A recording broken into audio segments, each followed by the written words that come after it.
شادی کی پہلی رات شوہر نے میرا لہنگا اتارا پھر سو گیا، لیکن ہم بستری نہیں کی۔ اب روز شوہر ایسے ہی کرتا، میرے کپڑے اتار کر خود سو جاتا۔ ایک دن مجھ سے رہا نہ گیا تو میں نے سوتے ہوئے شوہر کو، میرا نام ایمن ہے، میں ایک غریب گھرانے سے تعلق رکھتی تھی۔ جوانی کی دہلیز پر قدم رکھتے ہی ماں باپ کا انتقال، میں اپنے بہن اور بہنوئی کے رحم و کرم پر پل بڑھ رہی تھی۔ لیکن ایک رات بہنوئی نے اتنی گندی حرکت کی، میری بہن نے بس جھٹ پٹ میرا رشتہ طے کروا دیا تھا اور مجھے رخصت کر کے گھر سے نکال دیا، کیونکہ اس کے شوہر کی گندی نظر مجھ پر پڑ گئی تھی اور وہ اپنے گھر کو بچانے کے لیے مجھ سے جان چھڑوانا چاہتی تھی۔ اس لیے اس نے بس آنکھیں بند کر کے میری رخصتی کی اور صاف لفظوں میں کہہ دیا کہ اب پلٹ کر کبھی اس دہلیز پر نہ آنا۔ اس نے مجھ سے وعدہ لیا تھا کہ اب میں کبھی اس کی زندگی میں دوبارہ قدم نہیں رکھوں گی۔ میری خوبصورتی اس کے لیے زندگی کا سب سے بڑا رعب بن گئی تھی اور میں آنکھوں میں آنسو لیے اپنے شوہر کے گھر پہنچ گئی تھی۔ میرا ہر رشتہ ختم ہو چکا تھا، اب بس ایک رشتہ باقی تھا جو میرے شوہر کے ساتھ کچھ دیر پہلے ہی قائم ہوا تھا۔ ہم جیسی یتیم لڑکیوں کے ساتھ زمانہ ایسے ہی سلوک کرتا ہے۔ میرے ماں باپ کے مرنے کے بعد جس بڑی بہن نے مجھے خود اپنے گھر میں جگہ دی تھی، اپنے شوہر کی وجہ سے اس نے خود ہی مجھے اپنی زندگی سے نکال دیا تھا، کیونکہ اب اس کے لیے اس کا گھر مجھ سے زیادہ اہم ہو چکا تھا۔ اپنے آنسو بہائے میں سسرال پہنچی تو یہ دیکھ کر حیران رہ گئی کہ یہ ایک عالی شان سا محل تھا، ہر طرح کی آسائش یہاں موجود تھی۔ مجھے رخصت کروا کر لانے والی میری ساس نے بڑی محبت سے میرے کمرے میں بٹھایا تھا اور یہ کہہ کر چلی گئی تھی کہ اب تم نے ساری زندگی میرے بیٹے کے ساتھ ہی گزارنی ہے، کبھی اس کی کوئی شکایت میرے پاس نہ لانا، بلکہ اپنے معاملات اس کمرے میں ہی حل کرنا۔ ان کے لہجے میں عجیب طرح سے نصیحت تھی، جیسے کچھ سمجھانا چاہتی ہو۔ اور پھر ان کے جانے کے بعد میں خاموشی سے کمرے کا جائزہ لینے لگی۔ میں اتنی خوش قسمت تو نہیں تھی کہ ایک چھوٹے سے گھر سے اٹھ کر اس بڑے سے محل میں آ جاتی۔ آخر کیوں مجھ جیسی یتیم لڑکی کو اس گھر کی بہو بنا کر لایا گیا تھا؟ یہ سوال بار بار میرے دل میں جنم لے رہا تھا۔ کچھ ہی دیر گزری کہ میرا شوہر کمرے میں آ گیا اور اس پر نظر پڑتے ہی میں بالکل حیران رہ گئی۔ یہ ہماری پہلی ملاقات تھی، پہلی دفعہ میں اپنے شوہر کو دیکھ رہی تھی۔ مجھے تو لگا تھا کہ میری بہن نے بس آنکھیں بند کر کے مجھے اپنی زندگی سے نکالا ہے، تو میری شادی کسی ایرے غیرے کسی بڑی عمر کے مرد سے کی ہوگی۔ ہم جیسی غریب یتیم لڑکیوں کے لیے اچھے رشتے کہاں ملتے ہیں؟ یہ دیکھ کر میں بالکل ہی دنگ رہ گئی تھی کہ میرا شوہر ایک 27 سال کا جوان اور خوبصورت مرد تھا، جس کی آنکھیں بھوری تھیں، اپنی طرف کھینچ رہی تھی۔ میں نے آج تک اتنا خوبصورت مرد کبھی نہیں دیکھا تھا۔ مجھے لگتا تھا کہ خوبصورتی کا لفظ صرف عورتوں کے لیے ہے، لیکن اپنے شوہر کو دیکھ کر میرا ہر خیال بدل گیا تھا۔ اپنی بہن کے لیے میرا دل صاف ہو گیا تھا کہ اس نے جلد بازی میں میرے حق میں کوئی برا فیصلہ نہیں کیا تھا۔ مجھے محسوس ہوا تھا کہ میرے شوہر کی گہری نظریں مجھ پر جمی ہوئی تھیں، اس لیے میں نے گھبرا کر اپنی نظریں جھکا لیں۔ وہ میرے قریب آ کر بیٹھا اور بس مجھے غور سے دیکھتا رہا اور پھر ایسی بات کہی کہ میرے ہوش اڑ گئے۔ میں پھٹی پھٹی آنکھوں سے اس کی طرف دیکھنے لگی اور پھر جب مجھے اس کی نظروں کی تپش کا احساس ہوا تو میرے سارے وجود سے پسینے چھوٹ گئے۔ میں نے اپنی مٹھیاں بیچ لی تھیں اور دوبارہ اس کی طرف نہ دیکھا تھا۔ اس کی آواز پھر میرے کانوں میں گونجی تھی اور اب کے بعد اس کے لہجے میں سختی تھی۔ میری آنکھوں سے ٹپ ٹپ آنسو برسنے لگے تھے اور میں شرم سے چور چور ہو رہی تھی۔ سمجھ نہیں آ رہا تھا کہ کیا کروں، نظر اٹھا کر اسے دیکھوں یا پھر کوئی سوال پوچھوں۔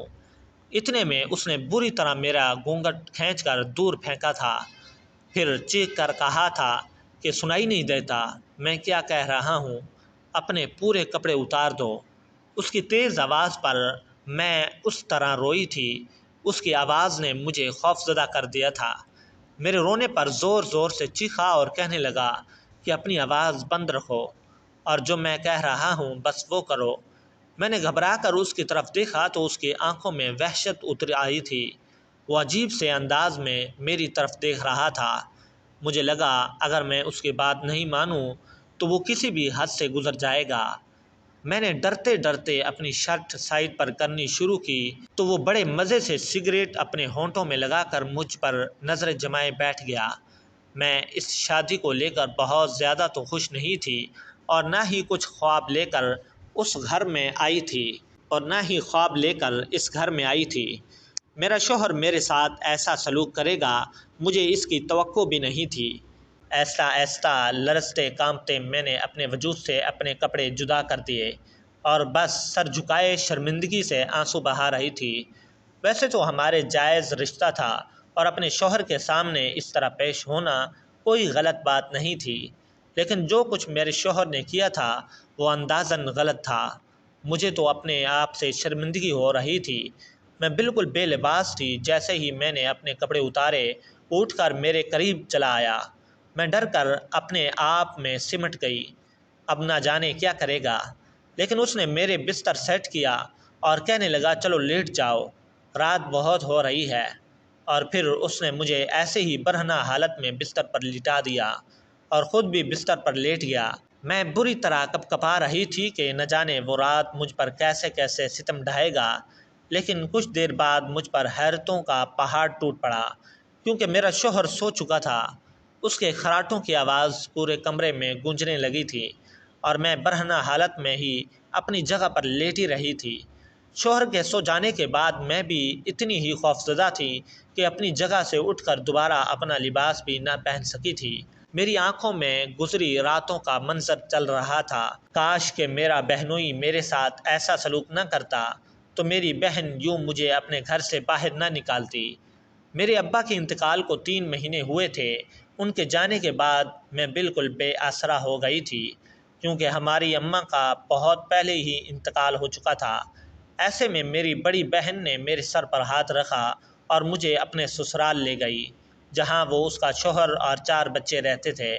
مجھے تسلی تھی کہ میرے ساتھ میری بڑی بہن ہے، لیکن پھر میرے بہنوئی کی نظروں نے سب کچھ تباہ و برباد کر دیا۔ بہانے بہانے سے وہ میرے قریب رہنے لگے، کبھی مجھے چھونے کی کوشش کرتے تو کبھی عجیب و غریب سی باتیں کرتے۔ ہر وقت وہ اپنی نظریں میرے وجود پر جما کر بیٹھ جاتے۔ ایک دو دفعہ تو انہوں نے میرا دوپٹہ پکڑ کر کھینچ دیا تھا اور پھر اسے مذاق کا نام دیا تھا، لیکن میرا دل کہتا تھا کہ یہ مذاق نہیں ہے۔ ایک لڑکی اپنے اوپر اٹھنے والی نگاہ کو بہت اچھی طرح پہچانتی ہے، اور مجھے یہی لگتا تھا کہ میرے بہنوئی کی نظریں ٹھیک نہیں ہیں، لیکن میں ان کے رحم و کرم پر جی رہی تھی، بالکل خاموش تھی۔ پھر ایک دن میں نہا کر نکلی تو میرے پاس دوپٹہ نہیں تھا۔ میں بالکل بے فکری تھی، کیونکہ میرے حساب سے اس وقت گھر میں میرے بہنوئی موجود نہیں تھے، اس لیے میں سکون سے اپنے گیلے بالوں کو سکھانے لگی۔ لیکن اتنے میں سہیل بھائی کچن سے نکل کر میری طرف چلے آئے اور بے اختیار ہی انہوں نے میرے بالوں کو چھوا تھا۔ میں گھبرا کر پیچھے ہٹی تھی اور وہ مسکرا اٹھے تھے۔ میرا چہرہ خوف سے بھرا پڑا تھا اور اتنے میں میری بہن وہاں آ گئی۔ اپنے شوہر کی موجودگی اور میرے چہرے کے تاثرات دیکھ کر یہ بات میری بہن نے بھی محسوس کر لی تھی کہ سہیل بھائی کا رویہ کچھ عجیب سا ہے۔ پھر ایک رات کو حد ہو گئی۔ میری بہن بچوں کو سلانے کے لیے اپنے کمرے میں چلی گئی تو میرے بہنوئی بغیر اجازت میرے کمرے میں چلے آئے۔ میں نے انہیں دیکھا تو پوچھا سہیل بھائی کس چیز کی کوئی ضرورت ہے؟ وہ سیدھا بستر پر آ گئے اور کہنے لگے ہاں مجھے ایک جوان اور حسین بیوی کی ضرورت ہے۔ بچے پیدا کر کر کے میری بیوی بے ڈول ہو گئی ہے۔ اس کی بات سن کر میں شرم سے پانی پانی ہو گئی، لیکن ان کی آنکھوں میں بے حیائی بھری ہوئی تھی۔ وہ ہوس زدہ نظروں سے مجھے دیکھتے ہوئے میرے بستر پر آئے تو میں گھبرا کر کھڑی ہو گئی۔ سہیل بھائی نے میرا ہاتھ پکڑا اور مجھے اپنے قریب کھینچ لیا۔ میں ان کے پاس ہی بستر پر گری تھی۔ میرے حلق سے چیخ نکلی تو میرے منہ پر ہاتھ رکھ کر وہ کہنے لگے تمہارے قریب رہ کر مجھے احساس ہوا ہے کہ میں کتنا گھاٹے کا سودا کیا ہے۔ مجھے تمہاری بڑی بہن سے نہیں بلکہ تم سے شادی کرنی چاہیے تھی۔ اس سے پہلے کہ میں اپنے بہنوئی کی کسی بات کا جواب دیتی میری بہن پیچھے سے چلی آئی اور اس نے مجھے سہیل بھائی کے ساتھ بستر پر دیکھ لیا۔ بس پھر کیا تھا، اس رات گھر میں خوب ہنگامہ ہوا۔ میں نے اپنی بہن کو بتانا چاہا کہ میری کوئی غلطی نہیں ہے، لیکن وہ کچھ بھی سننے کو تیار نہیں تھی۔ اور پھر اگلے ہی دن میری بہن نے یہ طے کر لیا کہ میں مزید اس کے ساتھ نہیں رہ سکتی۔ وہ تو چاہتی تھی کہ میں کسی یتیم خانے چلی جاؤں، لیکن میں نے اس کے آگے ہاتھ پاؤں جوڑ دیے کہ میں کسی یتیم خانے نہیں جا سکتی۔ مجھے اس بات پر غصہ تھا کہ غلطی سہیل بھائی کی تھی، لیکن سزا مجھے مل رہی تھی۔ میری بہن اپنے شوہر کو کچھ کہنے کے بجائے میرے ساتھ ظلم کرنے پر اتر آئی تھی۔ میں نے اپنی بہن سے التجا کی کہ میں کسی یتیم خانے یا دارالامان نہیں جانا چاہتی۔ اس لیے پھر اس نے میری شادی کرنے کا فیصلہ کیا اور جلد بازی میں رشتے والی کے ذریعے رشتہ طے کر کے سادگی سے مجھے رخصت کر دیا۔ سہیل بھائی نے بہت کوشش کی تھی کہ کس طرح وہ میری شادی رکوا دیں۔ رنگے ہاتھوں پکڑے جانے کے باوجود بھی ان کی ٹھٹائی میں کوئی فرق نہیں آیا تھا، کیونکہ انہیں پتہ تھا کہ میری بہن انہیں نہیں چھوڑ سکتی۔ ہم بہنوں کے پاس کوئی ٹھکانہ، کوئی آسرا نہیں تھا، اور اسی بات کا وہ فائدہ اٹھا رہے تھے۔ میری بہن کو بھی معلوم تھا کہ مجھ جیسی جوان اور حسین لڑکی کو اپنے گھر رکھ کر وہ اپنے ہی گھر تباہی لائے گی۔ اس لیے میرے بارے میں سوچنے کے بجائے اس نے اپنے گھر کو بچانے کا فیصلہ کیا اور مجھے حماد کے ساتھ رخصت کر دیا۔ میں نے یہ سوچ کر شادی کی تھی کہ کم سے کم ایک چھت اور شوہر کا تحفظ نصیب ہو جائے گا، پھر بھلے ہی وہ بڑی عمر کا یا غریب ہی کیوں نہ ہو، میں گزارا کر لوں گی۔ لیکن جس طرح کا سلوک میرے شوہر نے میرے ساتھ کیا تھا، اس کے بعد تو مجھے اپنی زندگی جہنم نظر آ رہی تھی۔ ساری ساری رات یوں ہی برہنہ حالت میں اپنے شوہر کے پہلو میں لیٹی رہتی، اور پھر صبح جب وہ اٹھتا تھا تو اس کا لہجہ بالکل نارمل تھا۔ ایک نظر مجھ پر ڈال کر کہنے لگا، جا کر لباس پہنو، تیار ہو، ماما نیچے انتظار کر رہی ہے۔ اس کے بدلے ہوئے لہجے کو سن کر میں پھر حیران ہو گئی تھی۔ میں نے جلدی سے کپڑے پہنے اور تیار ہو کر نیچے پہنچی تو وہاں میری ساس ڈائننگ ٹیبل پر بیٹھی تھی۔ انہوں نے ایک نظر بس سرسری سی مجھ پر ڈالی اور تحفے کے نام پر قیمتی سونے کی انگوٹھی مجھے دے دی تھی، تو انہیں یہ بھی نہ بتا سکی کہ ان کے بیٹے نے رات میرے ساتھ کیسا سلوک کیا۔ حماد بھی ساتھ ہی بیٹھے تھے۔ ناشتے کے بعد میری ساس کہنے لگی کہ وہ اپنے بڑے بیٹے کے پاس دبئی جا رہی ہے، کیونکہ اب حماد کی ذمہ داری اٹھانے کے لیے میں آ گئی ہوں۔ اتنی جلدی میں شادی بھی انہوں نے اس لیے کی تھی کہ ان کا ویزا لگ گیا تھا۔ یہ سن کر میں پریشان ہو گئی تھی کہ میں اس گھر میں اکیلے کیسے رہوں گی، لیکن میری ساس نے مجھے حماد کے حوالے سے چھوڑ دیا تھا اور خود اسی شام چلی گئی۔ سارا دن حماد نہ جانے کہاں رہ گئے تھے، ان کا کوئی کاروبار تھا، شاید وہ اسی میں مصروف تھے، اور میں کمرے میں بند بیٹھی اپنی قسمت پر آنسو بہا رہی تھی۔ اور پھر جب رات کو وہ آئے تو ان کے ہونٹوں پر سگریٹ تھی اور نظریں پھر میرے وجود پر جمی تھی۔ مسکرا کر مجھے دیکھتے ہوئے کہنے لگے، چلو شاباش، کپڑے اتارو اور ایک طرف رکھ دو، تم مجھے کپڑوں میں اچھی نہیں لگتی۔ میں نے حماد سے کہا کہ آپ میرے شوہر ہیں، مجھ پر حق رکھتے ہیں، تو پھر اس طرح کا سلوک کیوں کر رہے ہیں؟ میری بات سنتے ہی حماد نے غصے سے میری طرف دیکھا اور پھر تیز لہجے میں کہنے لگا، میرے ساتھ زبان چلانے کی ضرورت نہیں ہے۔ اگر سیدھی طرح کپڑے نہیں اتارو گی تو میں تمہارے کپڑے پھاڑ دوں گا۔ اچانک ہی ان کے ہاتھ میں مجھے بلیڈ نظر آیا تھا اور یہ دیکھ کر میری جان نکل گئی تھی۔ میں نے جلدی سے اپنے کپڑے اتار کر ایک طرف رکھ دیے اور آنکھیں بند کر کے کھڑی ہو گئی تھی۔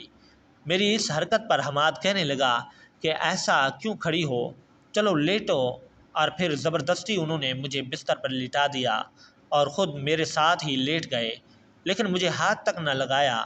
مجھے سمجھ نہیں آ رہا تھا کہ وہ یہ سب کچھ کیوں کر رہے ہیں۔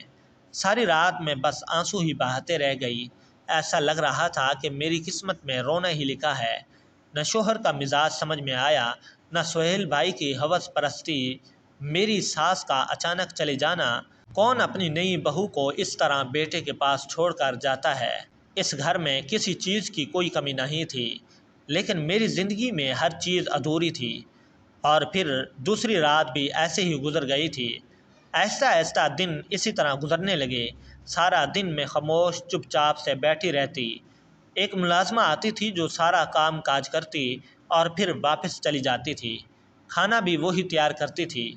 میرے پاس کوئی کام نہیں تھا، میں بس ذہنی مریضہ کے طور پر ایک کونے سے لگ گئی تھی۔ سارا دن خاموش بیٹھتی اور رات برہنہ حالت میں گزار دیتی۔ آہستہ آہستہ مجھے احساس ہو رہا تھا کہ میرے شوہر میں اس کے سوا اور کوئی برائی نہیں تھی۔ انہوں نے مجھے کسی طرح سے کوئی تکلیف نہیں دی تھی، نہ کوئی اذیت دی تھی، نہ مجھ سے کوئی بدکلامی کی تھی، نہ یتیم ہونے کا طعنہ مارا تھا اور نہ ہی خالی ہاتھ رخصت ہو کر آنے کا طعنہ دیا۔ بس ان کی ایک ہی بات ہوتی کہ برہنہ ہو اور لیٹ جاؤ۔ یہ بات میری سمجھ سے باہر تھی۔ میرا دل ہر گزرتے دن کے ساتھ حماد کے لیے نرم ہوتا جا رہا تھا۔ میرا دل چاہتا تھا کہ وہ میرا ہاتھ پکڑے، محبت بھرے باتیں کرے۔ اتنے خوبصورت شوہر سے منہ پھیرنا میرے بس میں نہیں رہا تھا۔ پھر شاید نکاح کی بھی کشش تھی، میرے دل میں ان کے لیے جگہ بنی رہی تھی، لیکن حماد نے کبھی میرا ہاتھ پکڑا تھا اور نہ ہی محبت کے دو بول بولے تھے۔ میں آہستہ آہستہ ان کے ساتھ کے لیے ترسنے لگی تھی۔ جوان تھے، جذبات اور خواہشات میرے دل میں بھی تھے۔ پھر میرا محرم میرے پاس ہوتا تھا تو میں اس کا ساتھ بھی چاہنے لگی تھی۔ کچھ دن ایسے گزر گئے، میں حماد کی طرف پہل کا انتظار کرنے لگی تھی، کیونکہ ان مہینوں میں میرا دل حماد سے جڑ گیا تھا، لیکن حماد نے کوئی پہل نہ کی۔ تو میں نے ایک رات فیصلہ کیا کہ ہمارے درمیان کی دوریاں مٹا دوں گی، شاید کہ اسی طرح ہمارا رشتہ کچھ بہتر ہو جائے۔ دراصل میں بہت زیادہ بے چین ہو گئی تھی، بس اسی لیے اس رات جیسے ہی حماد سوئے تھے تو میں نے خود ان کے کپڑے اتار دیے، لیکن پھر میرے ہوش ٹھکانے آ گئے، کیونکہ میرے شوہر کے جسم پر تو میں ابھی انہیں دیکھ رہی تھی کہ حماد کی آنکھ کھل گئی، اور جیسے ہی وہ اٹھے انہوں نے دیکھا کہ ان کے وجود پر کپڑے نہیں ہے۔ وہ نفرت سے مجھے دیکھتے ہوئے اپنے کپڑے پہننے لگے۔ میں نے ہٹکلاتے ہوئے حماد سے پوچھا، یہ سب کیا ہے؟ تو وہ اس سے پہلے کہ کمرے سے باہر جاتے، میں نے فوراً انہیں پکڑ لیا، انہیں بازو سے تھاما اور بستر پر بٹھا دیا۔ ان کے قدموں میں بیٹھ گئی اور ان سے کہا، حماد مجھے بتائیں یہ کیا معاملہ ہے؟ میں آپ کی بیوی ہوں، آپ کی ساتھی ہوں، آپ سے محبت کرتی ہوں۔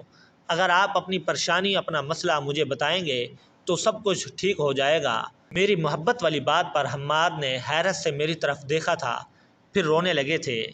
میں حیرت سے انہیں بچوں کی طرح پھوٹ پھوٹ کر روتا ہوا دیکھ رہی تھی۔ پھر حماد نے ایک ایسی بات بتائی جسے سن کر میرے قدموں تلے زمین نکل گئی۔